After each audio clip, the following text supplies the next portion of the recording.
Uma coisa, Paulo, que eu também acho que é importantíssimo destacar aqui, quando a gente estava falando, né, da possibilidade ali de contratar a N, eu vi o quanto aquilo poderia agregar no negócio, que a gente já comentou, o negócio de intensivo capital, então eu sempre tenho que ser muito eficiente para entregar um bom serviço e essa eficiência também se traduzir em caixa para continuar fazendo os investimentos.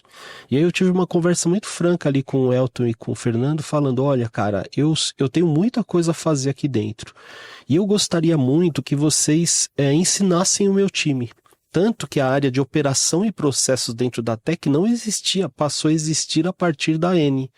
Eu peguei 2 caras de TI, um que tem conhecimento em desenvolvimento, um que conhecia muito do processo da empresa, que é o Eduardo, que ele tem uma história muito bacana dentro da Tech, começou como entregador, depois ele começou a embalar aparelho e ele, né, era um dos caras ali de destaque dentro do TI. E a Júlia Kian, que trabalhava na área comercial e entendia muito de CRM. Eu falei, cara, vou juntar esses 3 e a N ensinando esses caras, eu consigo dar sequência nessa implementação de inteligência dentro do meu negócio. E eles foram super parceiros, né? Vocês foram super parceiros, Evandro. Nós vamos ensinar tudo no seu time. E isso, né? Essa transparência, essa franqueza e essa transmissão de conhecimento não impede da gente fazer outros negócios. Tanto que a gente, né, até está fechando aí mais uma sprint para a área de logística, se eu não me engano, porque é tanta coisa ali a ser feito, há tanta coisa a melhorar que a gente internamente não dá conta. Eu falei, gente, vai lá e que vocês estão esperando, fala com os caras da N, né, mapeia lá direitinho o que a gente precisa e traz eles para dentro de novo. E você acredita que essa questão, né, de transparência, ela ajuda também nos negócios, Elton e Paulo? Deixa o Paulo falar, que depois eu vou ter uma outra complementar que você falou. Ó, eu diria que totalmente, né? A transparência ela começa em que momento, né? Primeiro, cara, ouvir muito, né? A gente está conversando aqui, a gente está se ouvindo muito e, obviamente, a gente vai construindo a conversa junto. Com o cliente não é diferente. A gente constrói essa conversa e é tão interessante. E até falando até de ferramentas, Evandro, é super interessante a gente escolher boas ferramentas, porque é ela que vai dar o drive para o cliente. Por exemplo, a gente escolhe uma das ferramentas que é o Monday, né? Eu já trabalhei com várias ferramentas Enterprise que elas são de fato engessadas, elas têm uma escala totalmente diferente. Quando a gente olha para o Monday, falando mesmo do Monday, a gente consegue trazer percepção para o cliente de que, olha, você tem um fluxo que é reconhecido por você e como é que a gente materializa esse fluxo? Ó, então aqui você pode criar suas visões das diferentes unidades da organização, compras, vendas, enfim, mas vamos pensar agora no fluxo. Ah, o meu fluxo de compra, ele acontece assim, ele existe enquanto informações, essas informações. Então bora lá, vamos criar um board para isso. Ah, mas ele se desdobra indo para outra área. Ok, agora vamos conversar as áreas. A ferramenta, ela ajuda muito, no caso do Monday, do cliente. E a gente está falando de um cliente que é uma outra mudança que a gente está vivendo, que são pessoas que não necessariamente precisam conhecer tecnologia, mas elas sabem consumir tecnologia. E o Monday dá muito isso para o cliente, esse poder de consumir. Caramba, então quer dizer que eu consigo construir meu board, todas as colunas, eu consigo criar automações, que são as automações ali que eu já estou começando a enxergar que, caramba, eu faço isso repetidas vezes. E se eu tivesse uma automação que eu consigo, né, a gente está falando de prompt, que eu consigo falar, olha, quando o status for tal, faça isso. Né? E simples assim, é conversacional mesmo. Quando a gente traz isso para o cliente começa a ver valor e ele começa a ser empoderado. E aí, a partir do momento que a gente faz o primeiro fluxo, as primeiras automações, aí você entrega valor e fala, caramba, eu vou dar sequência nisso. A mágica acontece, né? Porque a questão não é deixar o cliente dependente do seu serviço.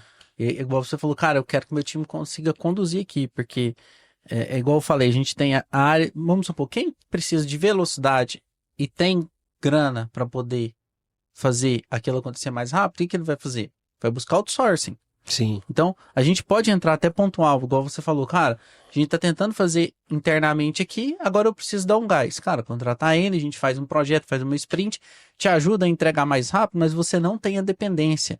Que eu acho que o maior medo das pessoas é essa dependência.